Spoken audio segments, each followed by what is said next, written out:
Isang mapagpalang muling araw sa inyong lahat mga katiits mula dyan sa Luzon, Visayas, Mindanao at sa buong mundo mga katiits natin. Okay, dyan sa Mexico, most gracias amigo. Good luck mga katiits dyan sa bansang Mexico. Okay mga katiits, bago ako mag-umpisa mga katiits, ay aking pong pinasalamatan po ang ating mga katiits po natin na nag-suporta po sa aking YouTube channel. Salamat po mga katiits sa inyong suporta for watching sa aking mga video mga katiits. At sa aking mga masugid na taga-subaybay mga katiits. Ay yung mga magpapadal pala mga katiits na mga for decoding, yung gusto magpa-decode po, pwede nyo po ipadala po sa aking messenger po, Alejandro Sanchez, at yung mayroong naka-sunglasses na aking profile mga katiits. Yung profile na may sunglasses na Alejandro Sanchez mga katiits, ay doon kayo pwedeng mag-send ng picture for decoding mga katiits. Tulungan po natin, try po natin i-decode yung mga inyong mga picture na nakita nyo ng mga marking sign dyan sa inyong lugar mga katiits. Okay mga katiits, maraming salamat po pala sa mga pag-support nyo sa aking YouTube channel. Thank you for watching. At wala po kayong sawang sumusubaybay po sa aking channel mga katiits. Try po natin mga katiits na matulungan po na mayroon pong nagpapadala ng isang picture na ng ating katiits, posibleng malaman po natin kung saan po posibleng naroon po yung item ng kinaroonan ng marking sign nito mga katiits po. So mga katiits ay ati pong sinashout out pala yung isa po nating katiits na si Turukan TH Explorer na si Mr. Rolly Adlawon Look mga katiits. At ito'y mga katiits, for your information, isa po ito sa gumagawa po ngayon ng Made in Philippines na scanner locator mga katiits. Okay, PM lang kayo mga katiits sa kanya. Gusto niyo mong makabili po ng kanyang Made in Philippines treasure hunting equipments. Okay, may gumagawa po yan mga katiits ng Japanese one, aurameter, and scanner locator. Okay, tuloy na po tayo mga katiits sa pag-decode. Okay, mga katiits, mayroon kong napansin po dito sa isang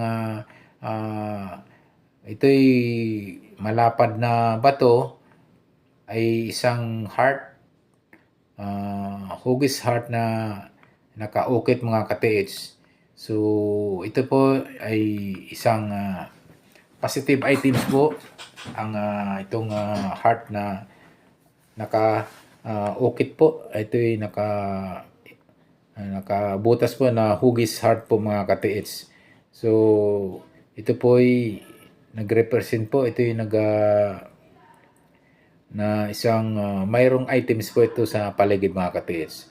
At isa pa po mga katiits, isa pa kung may napansin po dito sa pinapadala nating katiits na for decoding, ay mayroon po itong isang footprint mga katiits na ito ay nakaharap po ito sa bandang south mga katiits. So ito po yung kanyang footprints mga katiits ay dalawang isang sign po ito mga katiits na isang hugis paa. Itong pangalawa niyang naka-engrave o naka-ukit po ito sa markers na malapad na markers po na bato na pinapadala po ng ating katiits po na mula dyan sa Surigao del Sur mga katiits. So maganda yan yung mga katiits kasi nga yung Surigao del Sur ay isa yan sa mountainous area mga katiits at posibleng mayroon diyang mga items na pinabaan po ng mga Japanese at mga Korean and Chinese mga katiits. Okay, ito po yung pangalawa mga katiits na aking napansin, yung isang footprint na ito'y pointing south mga ka-TH. So, ito yung mga ka-TH, pwede nyo pong i-check po yung kabuuan po ng area mo to. So, na hindi gaano naglalayo mga ka-TH. Tingnan nyo po na mula 1 o 3 or 4 meters mula dito sa pinaka-markers nito mga ka-TH, i-check nyo po baka mayroon pang mga bato nito na pwede magiging counter sign. Pwede po magiging counter sign na pointing sa items mga ka-TH. So, i-check nyo po yung, ito po yung unang-una po itong naka-pinpoint po yung footprint na nakaturo po sa bandang south area. So, i-check nyo po yung south area. Baka may mga counter sign o may mga bato dyan na may mga area print din yan, or tulad niyang mayroon ding naka-heart sign print din yan na bato. So, i-check nyo po yung bandang south area mga ka-TH. Una nung gagawin nyo po. Next mga ka-TH, yung pointing north area mga ka-TH. I-check nyo po yung kung baka mayroon pang mga sa di gaanong kalayuan, 1 meter to 3 o hanggang 4 meters ang layo, baka mayroong mga bato dyan na pwedeng magiging countersign, pwedeng magiging coordinated markers ng sign na ito mga ka-TH. Kasi posibleng mayroon akong napapansin na hindi gaanong kalayuan at mukhang may mga bato dyan sa picture na aking napapansin dito.